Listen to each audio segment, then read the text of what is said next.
Hoi anōra kei te ahu whakamua te tono tiriti o Waitangi a ngā hapu o Maunga Haruru Tangi tū. I tai atu rātou ki te whare pāremata i te rānei ki te waitohu i ngā whakaitanga e otia i ngā whakataunga kokoraho e rua te kaumārima miriona tāra neke atu rānei te uara. E whā haura rātou i runga i te huarahi ka umai ki te whare pāremata. Heoi, ko tahi rau, whā te koutou rātou e tatari ana mō tēnei wā. In signing this agreement in principle, the Crown accepts the legitimacy of grievances of the Maunga Haruru Tangi tū hapu. Kei te hotu te whatumana. Nā te me ka hoki me ki ngā whakaaro. Kia rātou, o kanei mātu, o kanei tupuna. Kei te raki o ahuriri ngā hapu whai pānga, ko Ngāti Kuru Mōkihi, Ngāti Marangatu he taua, me ngai te ruruku. Koinei te kāhui hapu tuarua o Ngāti Kahungunu ki te whakatau i a rātou kokoraho. It's been nearly 20 years, so this is the first huge milestone for us to actually get towards a settlement, so it's huge.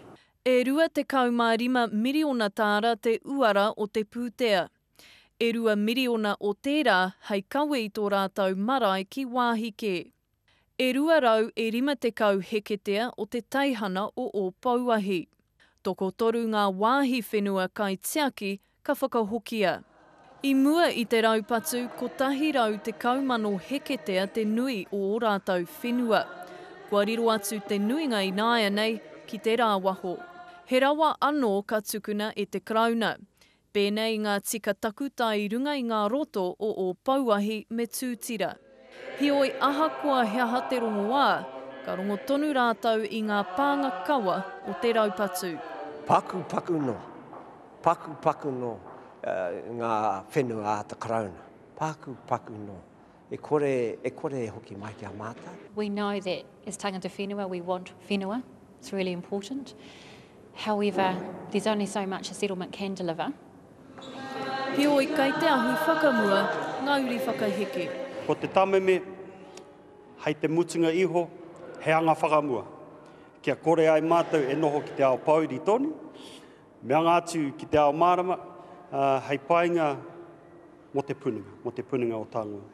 Me noho a Maunga Haruru Tangitu i nāia nei ki te tēpu a te krauna, ki te tuhi i te whakataunga. Me whakai ngā hapu, me whakai hoki te whare pāremata. Ko te tū manako, hei te ruatau e tū mai nei tērā tutuki ai. Jasmine Pearson, Te Karere.